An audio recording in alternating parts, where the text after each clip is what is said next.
IVM. In the last week, Hindu mobs have burnt, killed and destroyed Muslims and Muslim property. Dozens of people have been killed, more than hundreds injured. The mobs, with the aid of the Indian government, have burnt mosques and schools, shops and homes. Journalists have been attacked.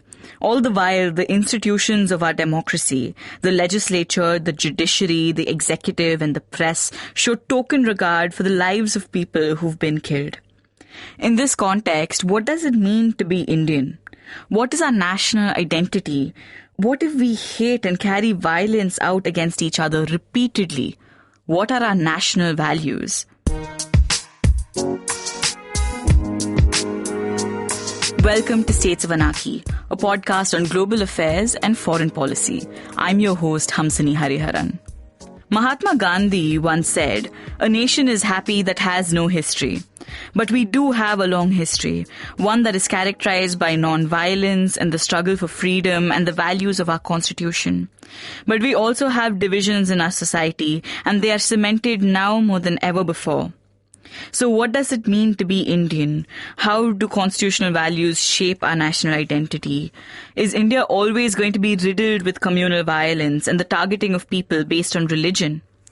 My guest for today is Manali Kumar.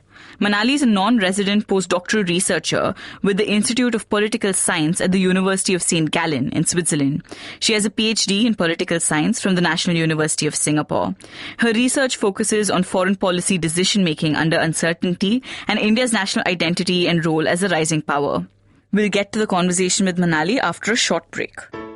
Hey everybody, welcome to another amazing week on the IVM Podcast Network. If you're not following us on social media, please do. We're IVM Podcast on Twitter, Facebook, and Instagram. We'd like to thank our sponsors this week, Paytm Money and HDFC Life. Remember, sponsors make these shows possible. Do show them your appreciation. And if you own a brand or work for a brand or are associated with a brand and think that that brand would benefit from working with IVM, do reach out to us. You can find contact information on our website. Also, just a very quick note, I would really appreciate it if you guys could fill out a really short survey on our website. It's on ivmpodcast.com/survey. It's just a brand recognition survey for us to kind of work with the advertisers and give them some data. So it's a very short, less than 1 minute survey. Really appreciate your help in filling it out. So people, we have a new show releasing this week. It's called Begin the Journey. It's hosted by national award-winning film actor and motivational speaker Ashish Vidyarthi. He shares inspiring stories from various aspects of life. Stay tuned. First episode comes out on Monday, the 2nd of March.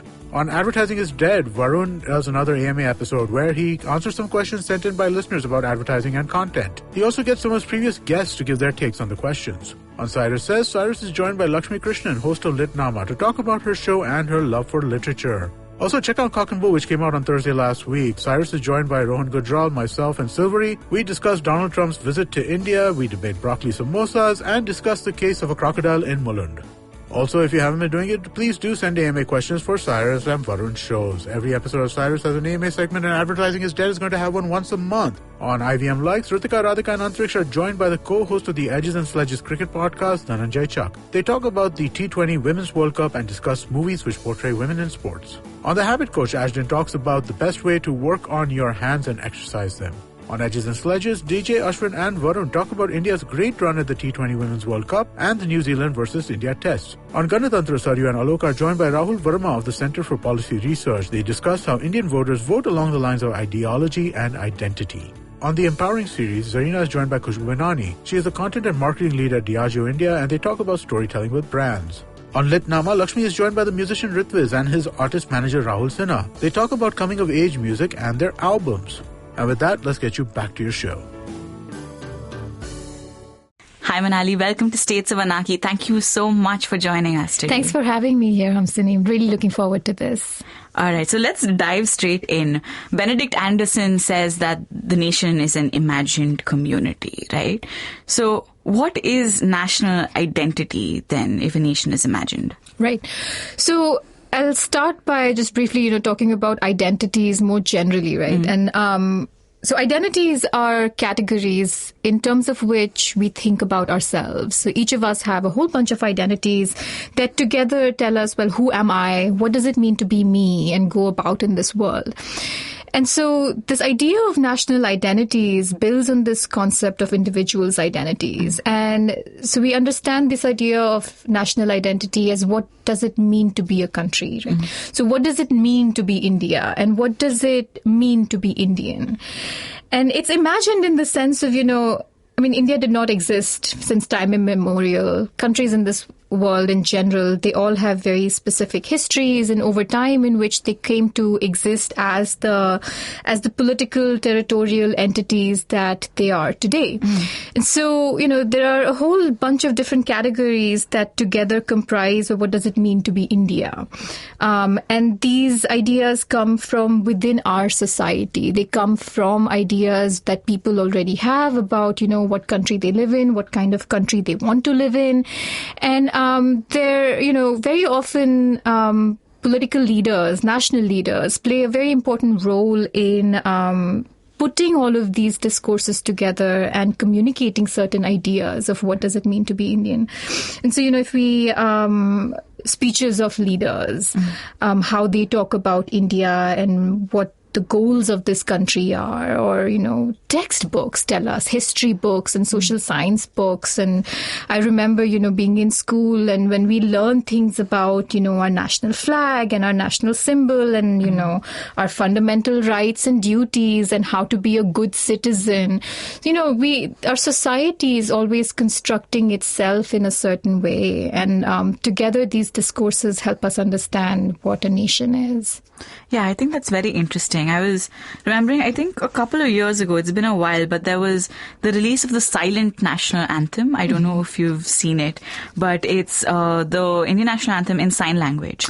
And I think when I saw it, and a lot of people who also saw it just felt very sort of emotional in watching it. And I think it's that sort of feeling that you get when you sort of like belong to something. The sense of belonging. Yeah. And as you said, it's made up of lots of different sort of identities, right? You could have a caste identity or a communal identity or a political identity, depending on like what label you want to subscribe to, if you want to subscribe to something at all. Absolutely.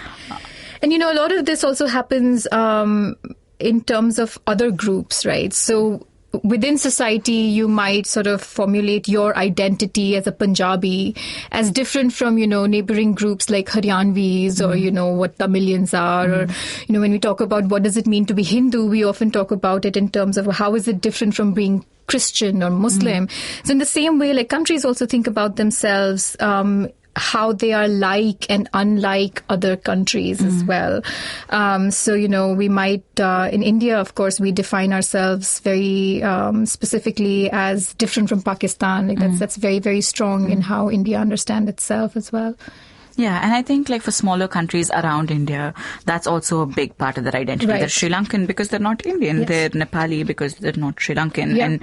And I think that's a very important part of saying, oh, my identity is distinct and it's unique and it has its own historical, cultural significance. And so then these identities sort of, become part of the reason for why this country must exist and, why we must protect our way of life and why we must defend our national self against other, ideas or other ways of life. And that's something that's, very important, I think, in Indian politics at the moment, especially. Yeah, completely agree. So Sunil Kirnani, in his book, The Idea of India, also talks about how a singular Indian identity is very difficult to pin down, right? Apart from sort of your constructed national symbols and things like that. As you mentioned, like being Punjabi or being Tamilian, your sub-national identities are very, very important. And so I think that's what makes the Indian national identity so dynamic. It's the idea that we're always straddling multiple identities at some point in time. And absolutely. I remember, what I was raised on throughout my entire time in school in India was unity and diversity, right? That's why we should be proud of India, because we're a melting pot. And we always had such a great sense of pride in the so many different languages that we have and religions and different cultures and like just, the sheer diversity that it adds to our own lived experience. And, food and music and art in India is so diverse precisely because we have so many different cultures that form, what India is. Yeah. Whenever I'm outside India, particularly when I'm in China, I get asked this a lot. They say, oh, is it really true that you have so many different languages? Yes. And I say, sometimes if you travel for 100 kilometers, it changes, right? 50 kilometers, your dialects change fundamentally to the point that they could be completely different languages. Yeah. And that's what's really interesting. And that's what made me proud of when I was a kid as well, this idea that we were all diverse, but we were all equal. And that's what made us Indian in a sense. Absolutely. And, I think, and this we can get to this in more detail when we talk about what we find in the project, but this equality is something that is such an important part of how India sees itself, that, we have all these different groups of people, and yet, we're all equally Indian. This is really something that has been a very, very strong part of what it means to be India and Indian. So when we're talking about all these different things, it makes me wonder, what constructs identity? Is this about how Indians perceive themselves? Is it sort of relational in that how Indians perceive others? Is it about how others perceive Indians? So how do you sort of construct an identity? So theoretically, all of this plays a part in how an identity is constructed. Identities are fundamentally relational, right? So a very common way of thinking about it is the master-slave dynamic. That in order for one person to be the master, there has to be somebody else who's the slave. And so, identities are always relational in that sense. And when we talk about national identity, they're relational in two ways, right? So they're relational in terms of groups within the self as well, which is very important I would say, especially important in a multicultural, diverse society. And they're also relational in terms of external others, right? So those who are not part of the national self. And so we see when we look at discourses of how we talk about, what it means to be India or Indian or other countries, how they talk about their identities, we're always talking about it in terms of groups within the self and those who are outside the self. That's very interesting. So you mentioned this earlier, but you're working on a project about Indian national identity, right? Could you tell me a little bit more about it? Because when we're talking about these nebulous things about identities that are so sort of personal to us, how do you quantify such a thing? So I'll start by telling you about the project. It's called the Making Identity Count Project, and it's run by 3 scholars, academics. Ted Hoff, who's a professor at National University of Singapore, Bentley Allen, who's at Johns Hopkins University in the US, and Srdjan Vucetich, who's at the University of Ottawa in Canada. And what they've done is they've put together a network of scholars working at universities across the world. And we're building a national identity database of 10 major countries from 1950 to 2010. And so there's many, many, many people involved. And I'm working on India with my colleague Amit Julka. We're co-editors of the India dataset. And, we have similar reports on the project website covering the identity discourses of other countries. So there's US, China, UK, France, Russia. So there's 10 different countries. So how do we build this data set, right? So we're using this method called Discourse Analysis, in which analysts have been trained to study a standardized sample of texts. Right, so we study different kinds of texts, speeches by political leaders, especially the prime minister and the president, for instance, history textbooks for schools, especially at, about the class 8 to 10 in India, because, we have the streaming and not everybody reads history. But the way in which, we talk about Indian history, how are we teaching Indians about our past, that's a very important way in which the national self is constructed. So we look at that. We also look at wider public discourses in newspapers, so newspaper editorials and letters to the editor. This is an important conversation that we look at. And then we look at cultural representations in best-selling novels and blockbuster movies. So the idea is not so much to go and ask people, what is your national identity, but rather to follow the interpretivist ideal and to try and overhear how people talk about India and being Indian when there's no expectation of, being pinpointed about those things. That's very interesting. So do you sort of use the same variables across different countries? So, for example, in China or Brazil or Russia or any of the other 10 countries, would you use the same sort of factors, leader speeches, movies, books, and so on? Right. So we use the same kind of texts, okay, right, with some differences for, to account for what the differences are in how each country is set up. But I think one big difference in how we do this research is usually, you make a list of what categories of identity you're looking for, and then you read the documents and you code for those things. That's a very deductive way of doing this analysis. We don't do that. We do it inductively. Okay. So how we do it is we take a speech, for instance, and we read the speech, and every time we read something, we think about, well, does it say something about what India is? What does it mean to be Indian? Right? So it's an inductive approach where we're not looking for certain things, but we're letting these subjects and we're letting these texts speak for themselves.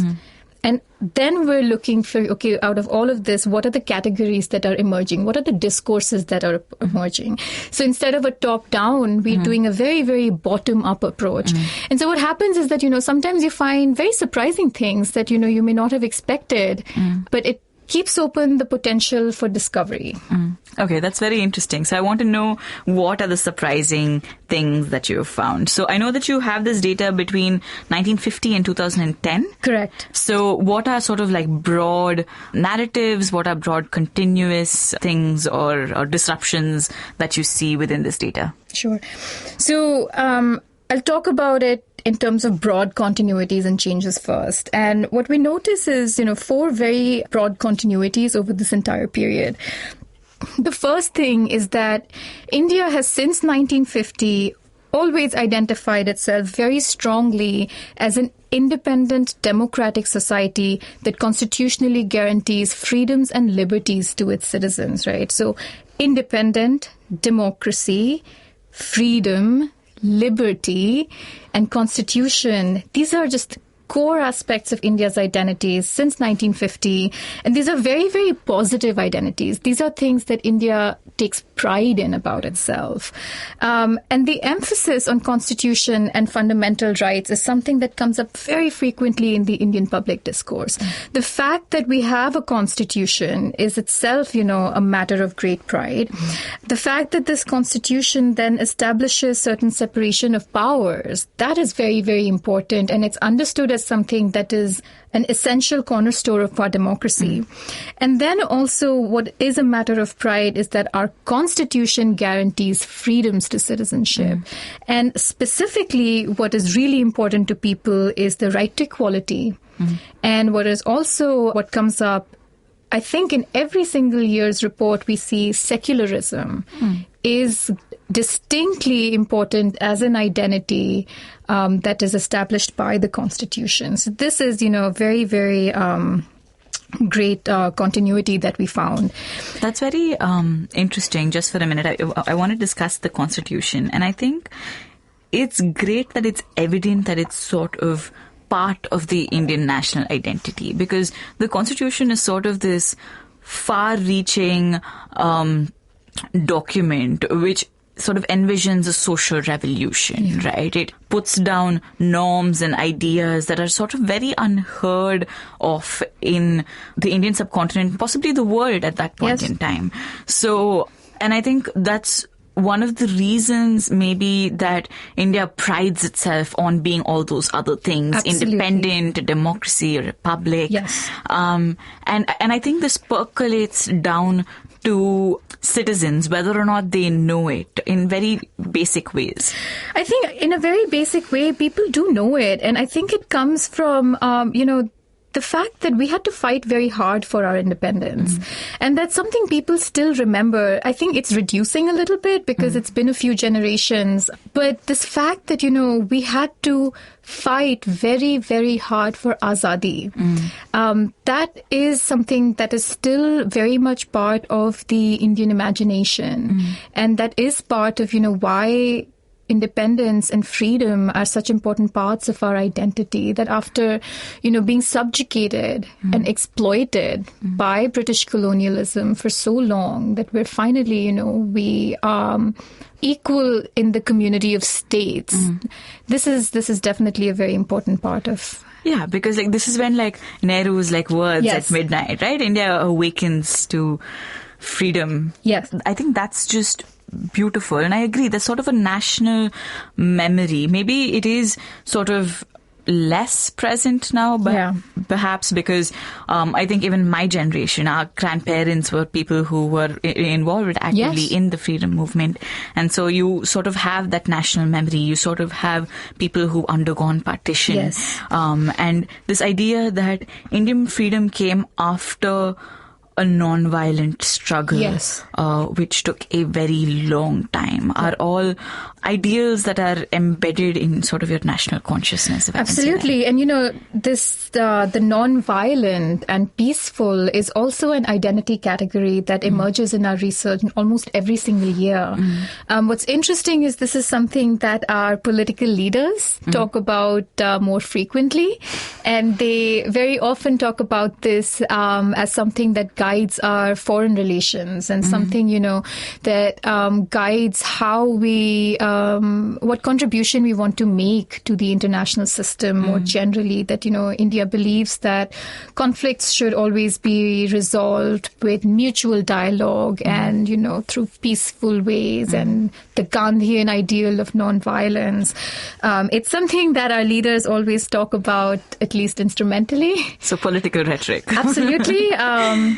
And sometimes one wonders how seriously they take it when you look at what's happening within the country. Of course.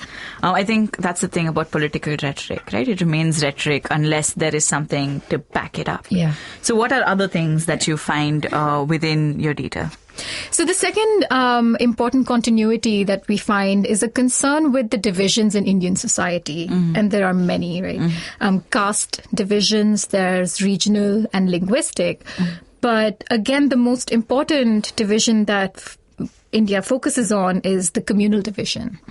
And there's broad consensus in Indian society that there is a lot of communalism, but also that communalism is bad. That, we have to do everything that we can to reduce communalism in our society and our politics. The third continuity is a concern with India's economic status. Okay. The fact that we are a developing economy with persistent poverty. This is something that has been a constant theme in India's national identities. The discourse here has changed a little bit. Okay. In the earlier decades, in the 1950s, 70s even, this was understood much more as a sense of economic weakness due to exploitation during colonial times. And after the 70s, a little bit of transition in terms of focusing on some of the progress that has been made in industry and agriculture in India. But on the whole, the need for economic growth, and especially inclusive economic growth, is very, very important. And here, again, this concern with equality in India, which, we always talk about, again, in terms of the constitutionally established value that everybody is equal. We want that to translate into the kind of economic growth that we have in the country. And this is really, very noticeable in how the Indian public talks about this, that we want redistribution of wealth, right? We want to have reduce the inequality, rural and urban disparities in the country. So this is sort of a third very, very important theme. And finally, the fourth most visibly continuous theme in India's national identity discourses is a disillusionment with Indian politics. And what was surprising for me was, to find this particular aspect in the 1950 report, which is the Republic has just been founded. We're just, a couple of years after independence.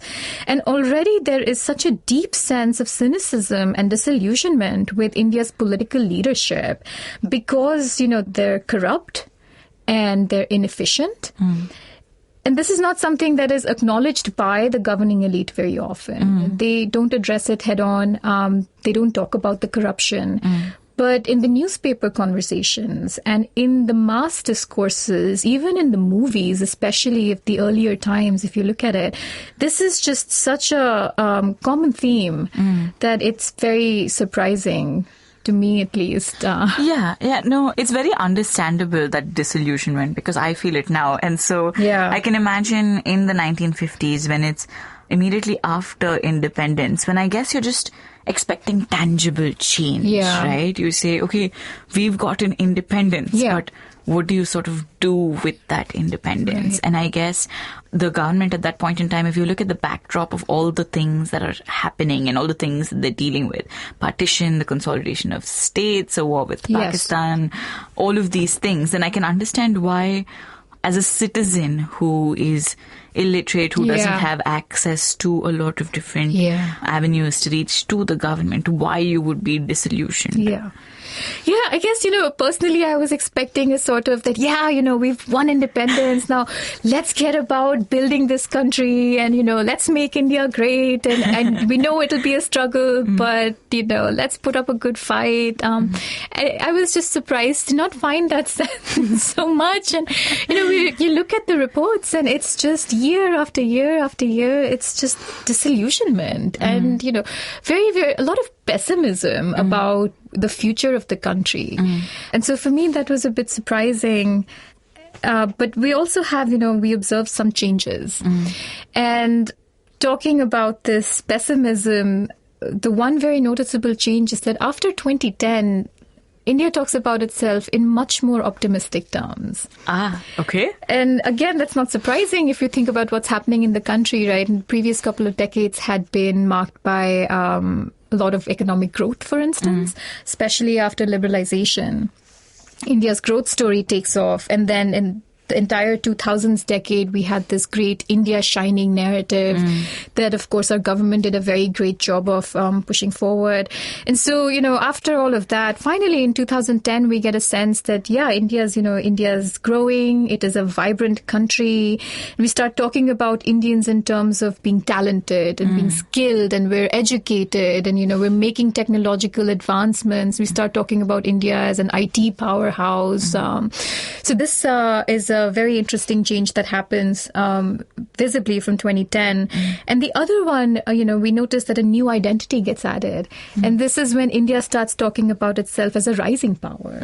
And so what we see is that it's not just, the political leaders who are talking about India as a great moral force in the world, which, of course, all Indian political leaders have done, since independence. But this is something that's beginning to seep into the everyday man's imagination about India and India's place in the world. And so that's interesting. Yeah, I was just remembering this. I mean, it seems very ironical now, but I remember our former President APJ Abdul Kalam wrote a book that would say that India would be a superpower by 2020. And a lot of people said, it's very possible that we could be a superpower by 2020, right? Whether or not we're there is a question for a whole different podcast. But I can see that optimism sort of coming in, right? Absolutely. Because suddenly you have India being a huge market. Yes. And the idea that suddenly you have a middle class with a disposable income, right? And education levels are higher. And you would think that your quality of life is generally better. Absolutely. So I can see why there's sort of this optimism of India being a rising power. Yeah. And also like the idea that India suddenly is part of like new multilaterals. Right. And it's no longer just this large, poor country. Right.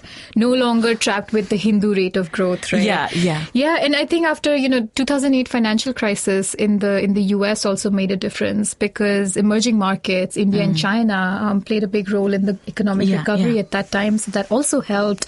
But, associated with this change, there was another change that we noticed, which is not so much new identities, but some of the more constant discourses dropping out. Such as? And that was, this earlier decades, there was a much more pronounced concern with the rural-urban disparities in India. And this is very, very noticeable in the more the mass discourses that we look at in movies and in novels. And so if you ever watched movies from the 70s or the 80s, and if you remember the common themes in the movies, there was always this guy from the village who has to leave and move to the city. This was a very common theme. And so we talk about people from the village as living these simple, honest lives. So they're very hardworking people. And then he's come to the big city. Where and the city is filled with vice and lots of vice, right? Like so modern and westernized, but these people don't have values.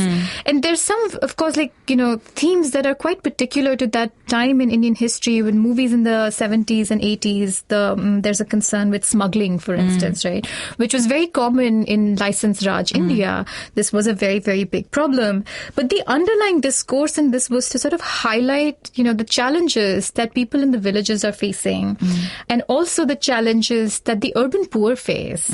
And this discourse about highlighting the struggles of the poor, the rural-urban disparity, the struggles of the farmer, this has just completely disappeared from our mainstream imagination of India. So if we look at movies, since the 2000s, it's much more the aspirations of India, of young India, as being in New York or in London and in Paris. So that's become the imagination of India, and we've sort of, lost touch with the poverty and the struggle that so many more millions face in this country. Yeah, and I guess since the 2000s, if there are films broadly in mainstream media about villages, then it's sort of like this idyllic village narrative, right? Like how you have it in Swadesh. Yeah. And that's a very interesting, I think, change to think of. Yeah, because then, you have this narrative between, there's a Bharat and there is an India, and how do you sort of move between the two? Yeah. We've also stopped talking about the criminality in Indian society as much, I feel. Like in movies, in the 70s, 80s, 90s even, violence against women was a very, very important topic. Theft and smuggling and gang politics, all of these things were addressed much more commonly in Indian cinema, which I think these days we don't talk about this as much. Even about when it comes to violence against women, it has become, it's more subtle violence, I feel. We still see that women are being portrayed in more subservient ways in a lot of the popular movies, the blockbuster movies. But that's not as much as a, reflection of still how ingrained prejudice against women is in Indian society. Yeah. And I think actually if you go to a different indicator, which I'm not sure you've looked at in your data, but if you look at TV shows, for example, I actually think TV shows maybe perhaps in the 70s, 80s and 90s on say Doordarshan or otherwise were a lot more, they were meant to be educational and therefore a lot of them were progressive in that sense, even if they did carry a lot of societal baggage and all of that. Absolutely. Because if you comparatively look at the trash that is now television in India. Yeah, I think my colleague Amit is watching some TV serials for one of his reports for sure. The other thing I noticed is also lack of diversity in contemporary Indian TV and cinema. And this is, if you, again, going back to the 70s and the 80s, you see characters still, you'll see Christian and Parsi characters. And of course, they were stereotyped. The Christian uncle will always be a drunkard and the Parsi couple will always be this, they don't really know what is going on. They're a little bit silly, but they're very, very kind. And you'll have the Kabuli wala Afghan character. So they were stereotyped, and of course we treated them in a prejudiced manner, but they were there, right? And when was the last time you saw a character like this on Indian TV, right? Who was not like a yoga name, Yeah. like morally corrupt, like party person. Right. Like, you know, like if they're urban or, you know what I mean. Absolutely. So, yeah, I guess those prejudices have definitely changed. And if you look at diversity, I was just thinking of like the Shyam Benegal films, the early ones in the 70s and the 80s. And a lot of them were shot in Dakhini, which I can't imagine happening, to be honest, if it's not sort of like, if it doesn't have a regional focus anymore. So those are very interesting trends. What else do you have under your changes? I think these are some of, the broad changes. There is, this overall shift in India where we're just talking about ourselves in more positive terms. So earlier there was just a lot more pessimism and a focus on all the negative things about India, and we have to get rid of these things. Whereas now we're still talking about the same problems, but we're talking about them in slightly more positive terms, more aspirational terms. So I think on the whole, talking about the national psyche, if there is such a thing, like maybe there is some benefit to having a more positive outlook. So let's go back a little bit, back to the 1950s, when we're talking about sort of the constitution, and you said people were sort of disillusioned with the corruption and with the inefficiency of the politicians. What are other trends that you see in the 1950s? And there's also definitely, there is a pessimism about all of that, but there is also a cautious optimism.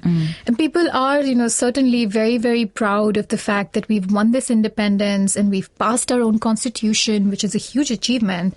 And we're embarking on a mission to become a modern scientific nation. And so, we aspire to build a society which is educated. We want to build a society that is scientific. We want to get rid of all the superstitions that are so rampant in Indian society of the time. We're also very, very deeply concerned about the weaknesses of Indian society, and we want to change that. Want to really make society gender equal and caste equal and make it secular, deal with all the internal divisions, and try and deal with the trauma of partition. So it is, there is disillusionment, but there is also a sense of, there's a lot of work that we have to do. And we need to do it to become a certain kind of country. And I'm just wondering, when we're talking about national identity, I can't help but at this point in time, the national identity is very nascent, right? Like if I'm a person in, say, like Tamil Nadu or one of the states in the Northeast, then my idea of being Indian would have been very different. And that's when you have sort of the anti-Hindi riots, for example, in the South. And you have the start of regional political parties that comes up. So how do these things sort of figure out in a national identity? Theoretically, of course, all of that is part of national identity, and we see the consequences of that in how Indian politics has evolved over the years. The challenge of, the kind of study that we've done in a multilinguistic society like India is that, I think it's super interesting to go and study these different imaginations of what is India and what does it mean to be Indian in different languages. For the first cut of this project, the data set that we have right now, we only look at primarily English language sources.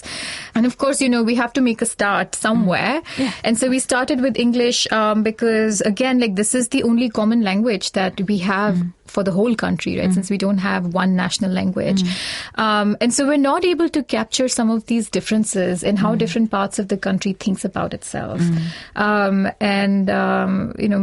Our hope is that maybe we'll be able to run a project in India which will capture these linguistic differences, rather differences in national imagination among speakers of different language. And that will, of course, help us it will help us understand the ideational roots of a lot of these persistent disputes that we have in India. And as you rightly pointed out, language politics is a very big part, right? Even today, one big division in our country is this perception, which is borne out by policy as well, of the Hindi-speaking government in the center trying to impose impose its policies and its vision of India on other parts of the country. Yeah, I think, I hope that your study does evolve where you can do that, because for me it's very interesting that around people my age or people who are younger, right? They learn about partition, but it's so surgical because they don't know anyone who's undergone the trauma of it. And so it's very far from them. And so this new identity of this sort of Southern identity, if I might call it so, is very interesting for me to see. As someone who's like, I do not speak Hindi, and I'm proud of the fact that I don't speak Hindi, and why should I? And those sort of factors, I think, would be interesting in the future to study, to see how they stood at 1950. Absolutely. Yeah. So let's move on a little bit. What happens, say, 20 years ahead when we move on to the 1970s? So surprisingly, things get even more pessimistic, if that's possible. And actually, by 1970, we're in the situation where if you read, the discourses, you get a sense that democracy is in danger, that there is still a very clear sense of pride that India is an independent democracy that guarantees freedoms to its citizens. And there is optimism about some improvements that have been made in education and industry, for sure. But there is a very, very strong consensus that Indian politics is in a state of turmoil, and the people are struggling due to poverty, and communal politics and violence are important causes of insecurity already at that time. And all of this coalesces around this sense that our political leaders no longer have the moral and ethical character that you need from people who are running the country, that they are interested more in their own power politics and making sure that they can retain their seat in power, as opposed to remembering that their job is to serve the nation and to serve the people. And so, we see this very, very openly in not only the newspaper discourses at this time, where they're like, people are writing in letters to the editor, remember the time of our freedom fighters who were giving up everything in the service of the nation, and look at the kinds of politicians we have now. All that they are interested in doing is exploiting divisions, caste divisions, and communal divisions, and they'll do anything to make sure that they're in power, but they're not addressing the issues that everyday people are struggling with in their lives. And so again, this sense of disillusionment with politicians, with the inefficiency of our bureaucracy, the ineffectiveness of the government, is reached a point where people are just not sure about, how democratic are we then? So there is just more pessimism by this time. And this is something that, becomes more sharp in 1990, because that's a time where terrorism and separatist movements, throughout the 80s, and this is post-emergency as well. And so people are just, consumed, India is consumed with all of this violence and all of this division. And we're still holding on to, taking pride in our, constitutional values. We're still proud that we are a democracy. We still value our secularism. And we take pride in our ancient civilizational past. But if we look at, what are the top 5 or 10 most important identities for India, 70s, 90s, it's still very, very much these divisions in our society. I think that's very interesting, because if you look at this period, right, up till the 70s, you have sort of 3 external wars. You have, at that point in time, a drought, you have floods, you have Indira Gandhi going out and trying to find resources to help feed the people, particularly the refugees who are were pouring in from East Bengal at that point. And I can see why there's a lot of even more pessimism during the 70s, particularly after the emergency. And it's very interesting when you think of, the build-up to the 90s, when you think of the Sikh riots, or you think of sort of the communal divisions that are easily stoked by political leaders up to that point. So I think the thing about the Constitution is that it promises a lot. And therefore, that's sort of what we hold our political leaders accountable by. Whenever, it's what you call in public policy, the principal agent problem, right? You say, oh, this was your duty as a public servant. And by not acting by the rules of the Constitution, you're not acting as my representative. And I think that's very interesting in how it plays out during that period. So what changes in the 90s? With liberalization, what fundamentally changes with India's identity? So post-liberalization, we have a report now for 2010, and we definitely see a lot more optimism. For the first time, when we look at, the top 5 or 10 identities of India in 2010, whereas previously the majority of the main identities were more negative, things that we have to get rid of from Indian society, we now have a shift towards more optimistic, positive and aspirational identities.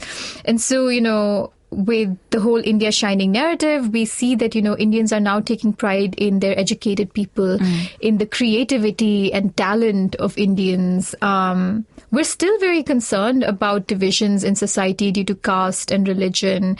And we're still very, very unhappy with the state of our leadership. Political leaders are corrupt, bureaucracy is inefficient.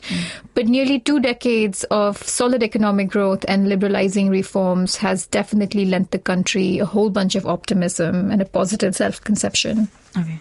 So I think the 2010s are also very interesting because at that point in time is when you have, the idea of India as a rising power coming up. India also, I think, postures itself as that on the international stage. It's when we signed the Indo-US nuclear deal, and therefore relations with the US get much better. So what do you think of national identity and foreign affairs in that sense, particularly about like our major relationships with Pakistan, with China, with the United States? How does that play out? So in India's imagination, some countries have loomed really, really large in almost every single year. The Soviet Union was important in India's self-conceptions as a significant other until at least 1990. So after 1990, with the collapse of the Soviet Union, that our relationship with them has become a little bit less important. The fact that the Soviet model fails is also, it contributes to a sort of a re-examination of India's own socialist identity. And so, when we talk about economic identity, so far I've spoken about how important the developing country and the poverty identities are. And, by 2010, the emphasis has shifted to economic growth. We're still a poor country, but we're growing and we need to keep growing. So that shift in the emphasis happens. But the other, transition in economic identities that we see is that until the 1970s, 80s, socialism is very important. And we understand that in terms of not communism, but redistributive socialism. And we seem to value this idea of having a planned economy and where the state is sort of intervening more in the economy. And so socialism understood in that way as democratic socialism is still sort of important. But after 1990s, there is a more re-questioning of, is that really suitable? We've tried that for many decades and it's not working. And the US and the West, with their capitalistic model, have succeeded. And so capitalism becomes a little bit more important in India's economic identities. And with that, the US starts playing a bigger role in the other countries that we talk about. And we've always been ambivalent towards the United States. We identify with them because they're also a secular democracy, and especially because they are a plural society, right? America was fundamentally a country of immigrants. People from anywhere and everywhere could move to America and, have their shot at gaining the American dream. And that's something that's, always captured the imagination of Indians. We admire their economic success and their, scientific progress. We admire all of that. But we've also never been afraid of criticizing American foreign policy. And that's been, very, very strong sort of force in our own foreign relations with the US as well. At the same time, in certain sections of society, there has always been this concern, to what extent is going towards the West and sort of westernization a threat to our own culture. So we've always, had a more sort of ambivalent attitude towards the United States. Pakistan, of course, has been important since day one. It plays a very important role in how India understands itself, and no doubt it's the same on the other side of the border. But for India's, self-identity, we think about it in the sense that we are secular, they are theocratic. We are democracy, but they keep succumbing to military dictatorships. And they sponsor terrorism and extremist violence in India. So Pakistan, of course, plays a central role in our self-imagination. China is more interesting. Our perception of China has changed over the years. Even in 1970, there was a lot of sympathy in India for China because of the shared colonial past, right? So China had to suffer its century of humiliation, and we identified with them because of our own experience with British colonialism. 1962 war definitely damaged relations, and we blamed India's political leadership for losing that war. But this has changed, and already by 1990, we see that, in India's imagination, China starts being seen as an instigator of separatist movements in India's northeast. And then over time, they're moving closer to Pakistan geopolitically. And by 2010, China has definitely emerged as a competitor, as a rival for power in Asia. And the other aspect is also, in the discourses, the popular discourses, we still, pride ourselves for being a democracy, whereas China is authoritarian. So these kind of, I think these underlying narratives, perceptions about ourselves in relation to others definitely do help us understand some of the underlying forces that move relations between states. Yeah, I think that's very interesting. For example, with the US, you also have a lot of Indian migrants who go to the US and have a lot of success there. And they sort of become symbols back home, right, of this Indian exceptionalism, that Indians are talented naturally and hardworking and smart. And that goes back to our culture and our civilizational identity. So that's very interesting when I think about relations with the US. With Pakistan, it's always sort of like, oh, we're the better version, you know. If things go wrong here, like, that's what we would have ended up as. And you would think that there would sort of be a note of censure in there. I mean, I'd like to talk about that maybe when we're talking more about sort of like fundamentalism and Hindutva, maybe. But that's very, very interesting. With China, I always find India's perception and Indians' perceptions of China interesting, because you have very few people who've lived and who've engaged with China as closely as you would see in other countries. You have lots of accounts of Indians living in Russia, for example, or the USSR during the Cold War, but China still remains alien.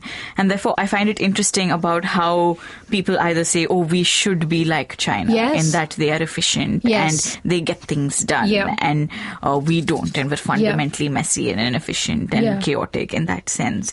And so I think it'll be very interesting to see your data set for 2020. Actually, because at this point in time, are we a rising power? Are we an emerging power? Can we actually compete with China? Would we like to compete with China? All of those What are our positions, towards the US with Pakistan? I think, like, from a geopolitical perspective, those are very fascinating questions. Absolutely. And I mean, you mentioned this whole that, we should be like China because they're so efficient, right? And we see, like, a month ago they built an entire hospital in 10 days. And can you imagine something like that happening in India? So there is definitely, I think some attraction among Indians for that kind of a strong leader model. At the same time, very often it becomes an excuse. Well, of course things are slow in India and a little bit inefficient, but that's because we're a democracy. And of course, wouldn't you rather be democratic and have sacrifice a little bit of efficiency in exchange for freedoms and liberties and rights? So that's an interesting dynamic that you see. But also, considering how foreign China is for the common person, I always find it fascinating that Chinese food is street food in India. Right? So, I mean, we have our own Chinese cuisine, which is nothing like Chinese food in India, but oh my God, it's delicious. Yeah, I mean, like, I'm a sucker for gobi Manchurian any day, right? Like, even when I'm living in China, some of my friends are like, oh, like, you know, what do you think of Chinese food? And I'm like, it's great. It's nothing like Indian Chinese food. Come and try Indian Chinese. Yeah, like, you should really come and try Indian Chinese food, right? Because it's fascinating. And just a tangent, but like, I was reading about how, everywhere the Chinese food sort of travels to, it becomes localized to the tastes there. And then it's very weirdly the cheapest food that exists there. And this is not only true for India, but it is around the world as well. And over the last couple of years, sort of Chinese food is gaining in stature the same way Japanese food is. But I think that's still very interesting. I always tell my Chinese friends, I'm like, you should come to India and taste the interpretation of Chinese food. Chow mein on India streets. All right. So this is something that I essentially wanted to get to when we're talking about India's national identity. And that's basically about how we think about the rise of Hindutva. Essentially, over the last few weeks, for example, you see a pogrom that's being carried out in Delhi. And before that, you have protests against the Citizenship Amendment Bill and the National Registry of Citizens. But what it's fundamentally resulted in now is the killing and looting of Muslim people and property. And you would think that for a country that's been through riots before, in 84, in 91, in 2002, that we've learnt better.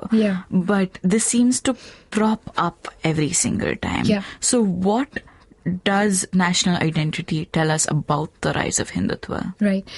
So a few things. The first point is, so there's always many different identities in society. And in India's identity discourses, there's always been a tension between communalism and secularism, right? So we self-identify very strongly as simultaneously being communal, but also secular. We value secularism. It's an important part of our identity. And we get it, we talk about it in relation to our constitution and the preamble and, that understanding of India's democracy. And we've always rejected communalism. It's something that's a great evil and we need to get rid of it. But at the same time, even among secular liberals, there is a sense that minorities in India, especially the Muslims, will complain no matter what.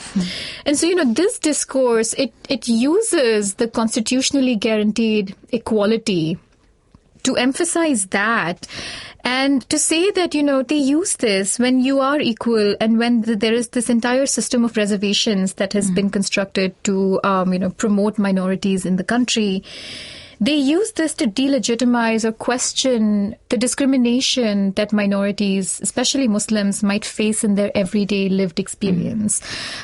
So, there's always, we see these examples when we're reading the discourses that they'll point to the few people who are in positions of power in the country, right? Well, we've had presidents that are Muslims. So how can you claim that Muslims are facing discrimination? Which is sort of the equivalent of saying, I have one friend who is from a different race and therefore I cannot be racist, right? We've had a president who is Muslim and therefore how could we be communal? I mean, it's the same thing as saying that, we've had a woman prime minister and we've had women presidents. So how can women be facing discrimination in Indian society, right?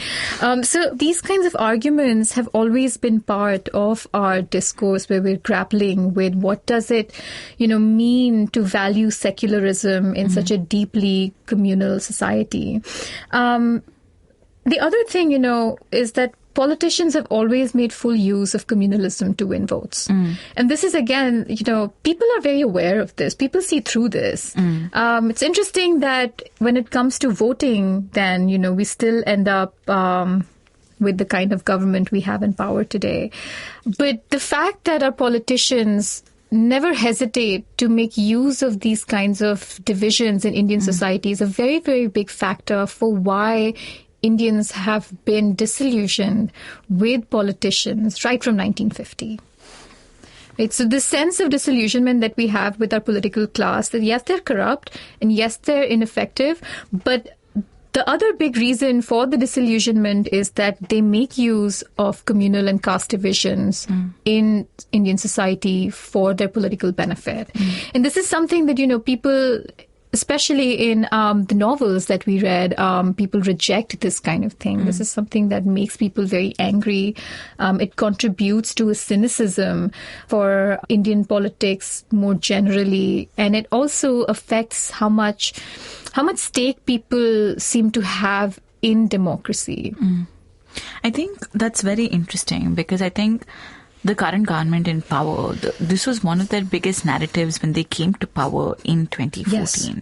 And this seems to be a narrative that's percolated to the majority right now, right? That you had 70 years of minority rule, and therefore, there's no longer any discrimination against minorities in this country, and everybody is equal. And so it's been achieved.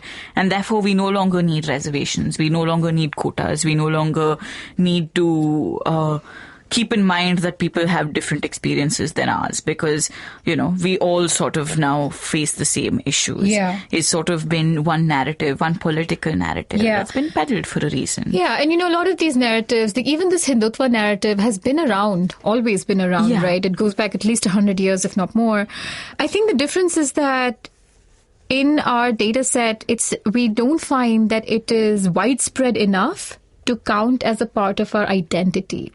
So in thinking about, what discourses are widespread enough in Indian society that we can treat them as elements of our national identity, secularism has, until now at least, been far more widespread than any sort of Hindutva ideology might be.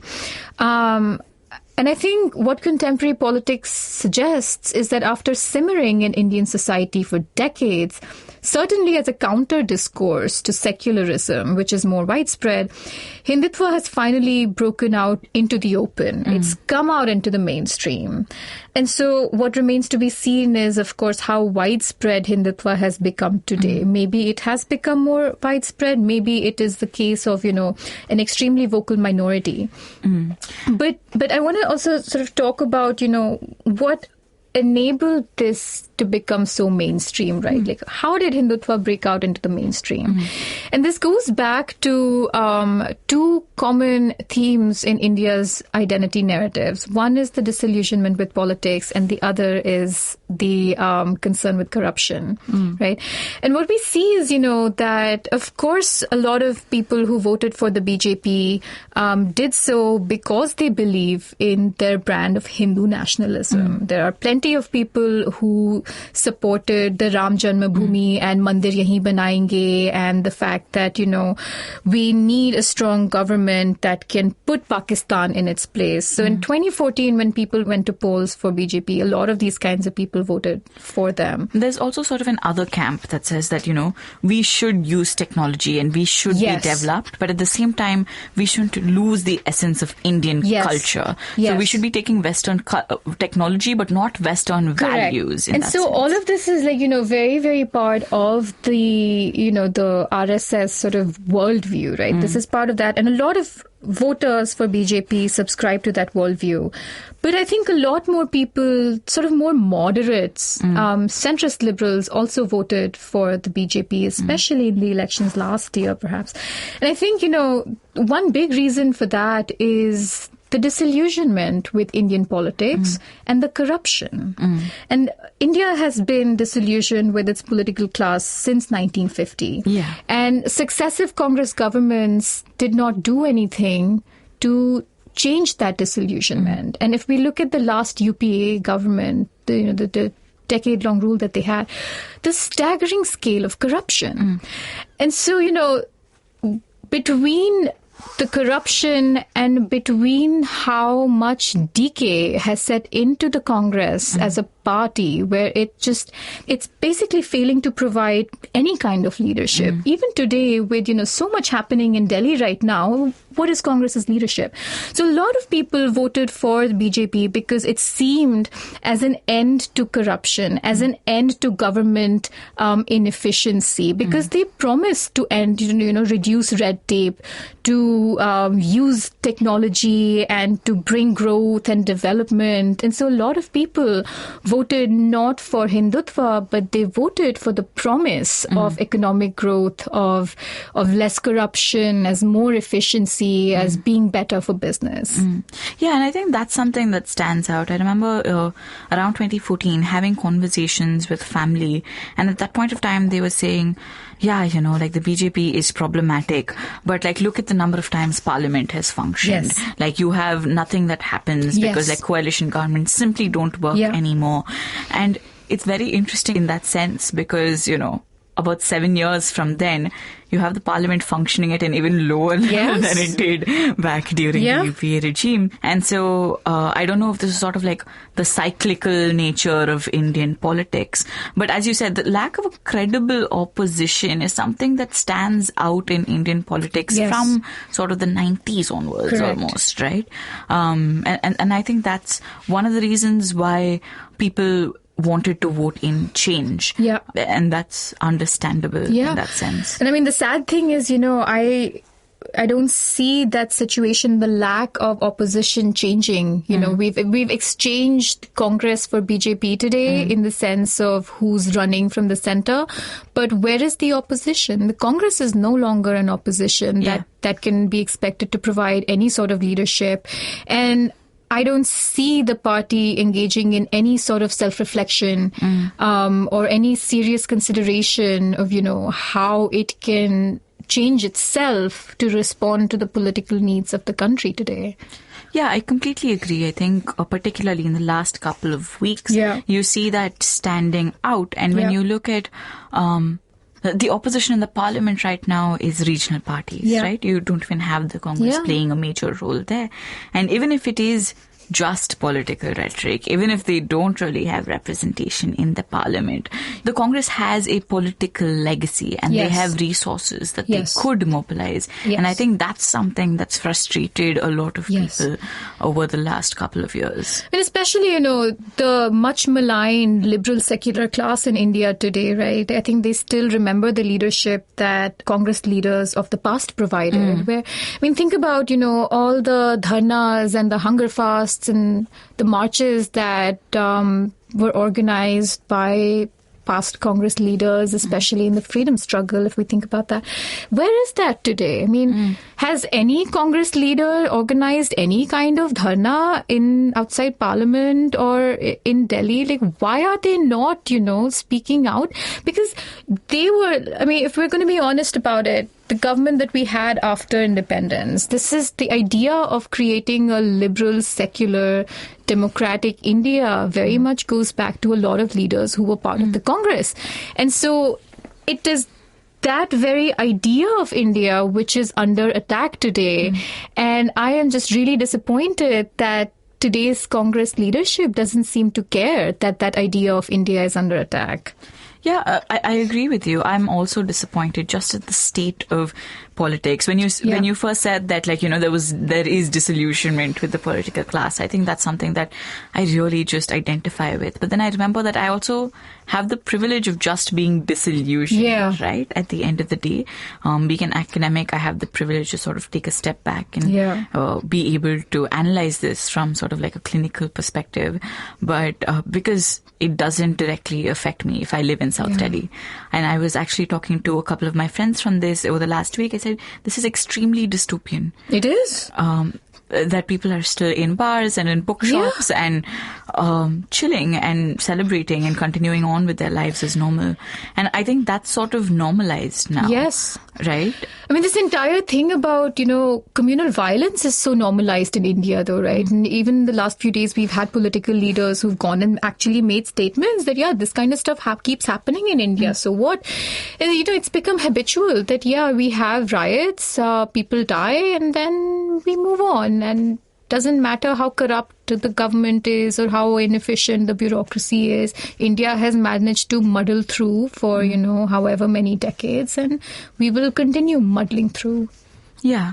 But do you think sort of the nature of Hindutva is different in that sense? Because unlike ever before, now you have social media, and it's so easy to peddle hate on social media. And I think, if you just go onto Twitter, you'll be able to see the amount of diverse opinions on everything. So even people who disagree, even people who agree with the program that this is, don't have a fundamental answer or idea on how you could coordinate or how you could coalesce to sort of help. Yeah. I mean, I don't know how different this is. I think it certainly serves to sort of amplify these kinds of voices, right? But think about how the Sangh Parivar has operated for, the last 90 years or something, where they have just an amazing grassroots network where they've been working in their shakhas for decades. And they've created a kind of machinery, they've spread their ideology in society over decades and decades and decades. And I don't think any other party in India or any other, political group has done something of that level. And we're seeing all of this come out in social media now, but this was always there. This was always there in towns and villages. Like, of course, none of this was ever happening in South Delhi and so, or Central Delhi. And so the political establishment at the center could ignore it easily. But this has been happening for decades. They've been training people to defend Indian culture and, to make India strong, the kind of militant training that happens in these places of not just young men, but also young women. I think all of this is getting amplified, but I'm not sure it's new.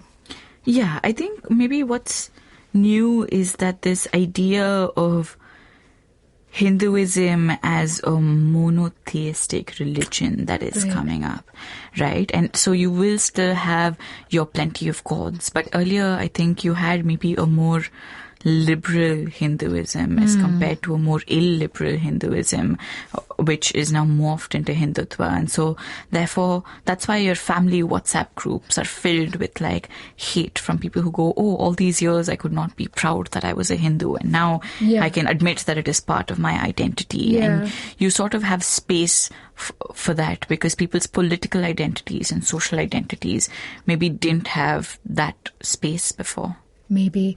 I mean, it's also, what the right wing has been very good about doing is crafting this discourse that Hinduism is not just a religion, it's a civilization. It's a way of life. It's a way of life. It's not religion, it's much broader, it's culture. And it's everybody who has ever lived in this great land is Hindu by default because this is just this land, and it sort of, and so they use it to claim even that, so what, you might be practicing religion, Islam or Christianity or whatever, but culturally everybody can be Hindu.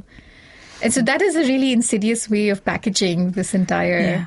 And then you have sort of your soft Hindutva, right? Yeah. Which is people like spiritual gurus, like Satguru, and peddling sort of pseudoscience and ideas that are just fake. It's incredible to me that these people are getting as much, as big a platform today where they're being taken seriously. And especially, forget the divisive religious or political discourse that they're peddling. At a basic level, they're peddling falsehoods, right? They're peddling really superstitious and backward ideas about the place of women in society. Very regressive about women's clothing. Extremely regressive. About Ayurveda, for example, during the coronavirus. I constantly got forwarded forwards, particularly when I was in China, about how rasam cures coronavirus, about how homeopathy works. You know, it was very incredulous, and at that point in time, just frustrating to me. You know, that like you would think that any of this works. It's also dangerous. Yes. On a fundamental level to believe that homeopathy cures coronavirus. Absolutely. And, you know, it's funny because, of course, if you grow up in India, you grow up eating homeopathic medicines, right? And don't get me wrong, I love those little beads of sugar because, hey, there's sugar, why not? But even today, you know, my parents would be like, yeah, you know, we have a little cold or a little headache and we've got this homeopathic medicine, and try explaining this to them, right? That this doesn't work, and people just don't want to listen. And it's interesting that we've always aspired to be a modern, scientific, educated nation. And what's happening again today, we're seeing this understanding of what it means to be scientific being undermined, where you're having scientific conferences where they are talking about Vedic science, right? Or you have ministries that are funding research into the benefits, medicinal benefits of cow urine. That's, I mean, it's a waste of resources. It's a waste of resources. Do you know how much money like Indian scholars make? Like what a PhD's salary is here? The fact that we have no funding or institutional support to participate in the global knowledge industry, which, let's be honest, it is an industry and it requires a lot of financial capital and institutional support to be a part of the global knowledge industry. And we're just not able to compete in that because resources are going in absolutely ridiculous directions. And that's what's interesting, right? Because to me, this also shows how you sort of have multiple identities. So even if you are an educated, and by that I mean like you have a bachelor's or a master's or a PhD in something scientific, not even say something that's liberal arts, because, you know, only dumb people study liberal arts, right? Like only if you got like below like 60% in your boards would you choose to study the liberal arts. But no, like the idea is you could be all those things. You could be highly educated, but you could still believe in pseudoscience or prescribe homeopathy or believe that like lunar eclipses are scientifically valid or whatever that was. So, and that's just astounding to me because it means that there is space in our identities for believing in, I don't even know how to characterize this. I don't know what this means for our identities, that all of these things are coming together. Yeah, I mean, look, identities are always contested, right? It just speaks to the diversity of human experience, that there is always going to be sort of a little bit of conflict between our different identities, and they're not always going to match or fit with each other very, very neatly. But it makes me wonder more about, you know, we look at what's happening in India right now. Has the entire nation-building exercise, does it mean that that nation-building exercise has failed somehow? You know, of what value is an education where you're not able to think critically about the information that's coming this way? If you're not able to weed out what is, you know, what is scientific from what is superstitious, then what is the value of that kind of education? And this is not something that's, you know, India is special or isolated. Like, this is something that we're seeing everywhere in the world right now. Like, look at what's happening in the US politically. Like, the parallels between Indian and American politics right now are very, very sharp. And I don't think this has become so widespread in India right now, but this whole anti-vaccination movement that is extremely popular, increasingly in the US and the UK at least. I mean, they are the knowledge economy of the world, right? And then they have people who are refusing to vaccinate their kids, and measles is coming back. Like, it's... I honestly think that anti-vax has hit India. We just don't know. You think so? Maybe. Yeah, because I have something called PCOS, polycystic ovary syndrome, and someone recently told me that that's because it's a reaction to vaccinations. Oh my God. And then I tried to tell them that that's just like medically not possible. And so like I just took them to like the next time I was at a gynecologist, I was like, oh, could you please like... No, but don't you know it's because of your cell phone use and eating too much Chinese food? Sorry, but like it's also like women these days. Now they're too feminist to like take care of their bodies. Like, God is angry with you. It's this modern lifestyle Yes, that like exactly. doesn't agree with me as a woman. We should all be more Vedic in our culture. But it really makes me wonder, how do you sort of reconcile these differences in our identities? Because we all have multiple identities, particularly now, right? In the ecosystem that we're in, we all have echo chambers. Yeah. And I think a lot of people are trying to have difficult conversations with their families, for example, because you have people who are kind and generous, but who are also believing in sort of the fake news or the misinformation that's being peddled around, or or easily they're buying into Hindutva. And so how do you sort of reconcile with those identities? Or on a larger level, what I'm wondering is, are we always going to be communal? Are we always going to be secular? Are we always going to have identities that are at odds with each other and will keep clashing through time? Yeah, I mean, I don't think you can ever not have conflict, right, between identities in society. I think what is important is what we do with that conflict. And the only way to deal with these kinds of disagreements is really through dialogue, right, where we have to be able to sit down and have good faith discussions, right, where both sides are willing to listen to each other and open to changing their minds. Because what's happening right now also is that people are so fixed in their mindset that you're not going to listen to what the other side has to say. But there's also, to me, in the current crisis in India, this is not something where you can have two sides of the debate. Look, when it comes to, economic policy, right, bank rates and loan forgiveness and all of this, there can be differences of opinion about which policy is better for economic growth or which way of redistributing benefits is more conducive to equality in a society. But this issue about the CAA and the NPR and the NRC and the consequences of something like this, if it actually gets implemented, there isn't, two ways to talk about this.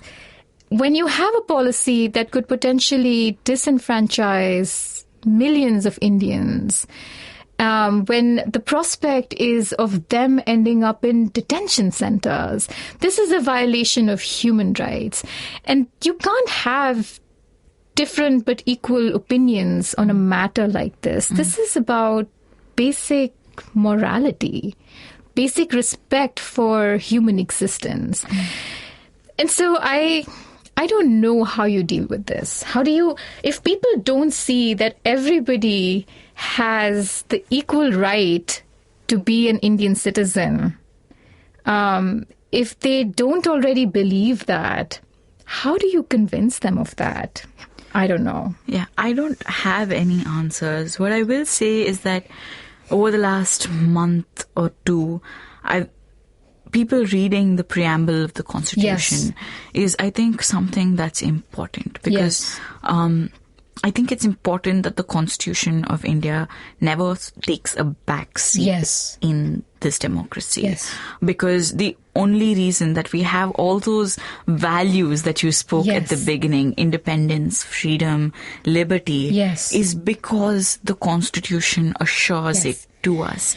And I'm extremely disheartened by what's going on with Hindutva and with the pogrom in Delhi. But I'm also hoping that the fact that people are coming on the streets and reading the Constitution is a sign that we will not let Hindutva take away the multiple identities that we will constantly straddle? Well, we hope. And, again, we've always taken pride in our constitution, and we've always looked up to our courts, the high courts and the Supreme Courts especially, for upholding the values of our constitution and the separation of powers, right? We've always taken that as an essential part of our democracy. And the courts are a way of checking the government's overreach. But again, if you've followed what's happened with just this issue of filing FIRs against hate speech in Delhi, with the judge who came out very strongly and was about to ask the Delhi police to file FIRs immediately. He was transferred overnight, and now the new bench has deferred the matter until April. And so one wonders, with the amount of influence that the government has, how independent is our judiciary now? How willing are they to uphold the values of the Constitution? Because also with the kind of majority that BJP has in the parliament, really speaking, what is the way out of the stalemate that we find ourselves in over CAA? Right? What is the peaceful way out of this? And the only way seems to be is if the Supreme Court rules it unconstitutional. And I don't know how much faith I have in the Supreme Court today to make a ruling of that sort. Yeah, I agree. I think when I was thinking about comparing this period to the time of the emergency, for example, is that I look at sort of all the different institutions of the Republic. Yeah. And I think a very obvious one is the broadcast media, right? So maybe for your next data set, I'm going to ask you to figure out how you're dealing with biased media resources. I can't watch Arnab Goswami on TV. Yeah, because it's just, you then have a very polarized media, right? Actually, at the time that the program was taking place, I had family messaging me and saying, I heard that Muslims are setting Hindu houses on fire. Are you okay? And then I said, this is completely not what is happening. This is the reverse. And then I sent them 3 news articles. And they said, you always keep sending me these leftist news sources because here are some actual news sources, right? And so you have people who are not reading different sources of the news, and there are different sources of the same news. So I don't know how to begin thinking about these institutions of democracy. And there's the other big problem is just, I'm glad that we have some excellent news sources, alternative news media in India, right? The kind of work that The Wire, News Laundry, Scroll, Alt News, the kind of work that these are doing is so important, especially in today's climate. The problem is, I wonder, most of what they're writing and publishing, even videos that a lot of them are producing, tend to be in English and a little bit of Hindi. And I wonder how wide is their reach among, the vast majority of Indians, who still don't consume English media every day. What, the Hindi speakers in UP or in Haryana, or the, regional languages, right? Do we have alternative news sources in different regional languages or not? And this is going to be a big crisis of information in our country. Yeah, I agree with you. Here's a question. What gives you hope about the national identity in the future? I think the fact that people are out there protesting right now, that these protests have been going on for how long now? 2 months? Yeah. And not just in Delhi, they're happening everywhere in the country. That gives me hope. The fact that people are still standing up for secularism, that we are reading the Constitution, the preamble to the Constitution, and the fact that so many, activists are filing cases at various courts to challenge a lot of these rulings, that gives me hope. Because how we understand ourselves is as an independent democracy with constitutionally guaranteed freedoms, which include secularism and equality, these values. And it gives me hope that so many Indians are out on the streets championing these very values today. Well said. Okay, for someone who's interested in reading more about India's national identity, what books or resources would you recommend? Well, the best book will be our book, which we're working on. So, of course, watch your space. Undisputed. No, look, there's a lot of excellent scholarship. I'm not sure if there is one book that will give you sort of a comprehensive overview of India's national identities. I think, a lot of people have written very, very insightful works that will help you understand different aspects of India. I mean, Amartya Sen or Ramchandra Guha, Christoph Jaffarlo, these people have written very insightful works. But apart from that, I am more focused on foreign policy. So I would say that Priya Chako does some great work on India's post-colonial identity and how that affects India's foreign policy. Sankaran Krishna is another scholar who works on this. Relevant to today's discourses and the crisis in India on communal violence, Ashutosh Varshney has studied this for a very long time. His books, Contested Meanings and Ethnic Conflict and Civic Life, are definitely excellent reads. On citizenship, I would recommend Anupama Roy has Mapping Citizenship in India, which is from 2010. And Nirja Gopal Jayal's book on citizenship and its discontents from 2013. That's an excellent read. On the Constitution, which we value so much, Madhav Khosla's 2012, The Indian Constitution, and one which I am looking forward to beginning in a few days is Rohit Dey, his book, A People's Constitution, which came out in 2018. And then finally, I will end with a book that helps us understand Hindutva and how that affects Modi's foreign policy. Ian Hall has a wonderful new book, Modi and the Reinvention of Indian Foreign Policy. Just finished reading that, and it's really very, very insightful and approachable analysis of Indian foreign policy under Modi. All right. That's a good long reading list, I think, for anyone who wants to engage more with this. Thank you so much, Manali. Thank you for coming on the show. Thanks for having me, Amsini. I really enjoyed this talk. That's it for this episode of States of Anarchy. Manali's book recommendations are attached in the episode description if you want to read more. I really hope that you think about some of the questions about what it means to be Indian and what it means to be secular in India today. If you have any insights, you can reach out to me on Twitter at HamsiniH or on Instagram at States of Anarchy. You can listen to States of Anarchy on the IVM podcast app or any other podcast app where you get podcasts from. We'll see you next time. नमस्ते, मैं हूँ सौरभ चंद्रा और मैं प्रणय कोटस्ताने। जब महफिल खत्म होते होते दरवाजे के बाहर पुलिया के ऊपर हम दुनिया भर की जटिल समस्याओं को सॉल्व करने में लग जाते हैं तो हो जाती है पुलियाबाजी। अब आजकल के अपार्टमेंट वालों ने तो कभी पुलिया देखी नहीं होगी, पर आप फीलिंग तो समझ ही सकते हैं। तो आइए शामिल हो जाइए हमारी पुलियाबाजी में, जहां प्रणय और मैं एक से एक इंटरेस्टिंग टॉपिक्स की तह तक जाएंगे। Artificial intelligence, bitcoin, Pakistan, medical education, currency crisis, कभी हम दोनों के साथ और अक्सर स्पेशल एक्सपर्ट गेस्ट की कंपनी में। सुनिए हमें IVM की वेबसाइट, ऐप या अपने फेवरेट पॉडकास्टिंग प्लेटफॉर्म पर हर दूसरे हफ्ते।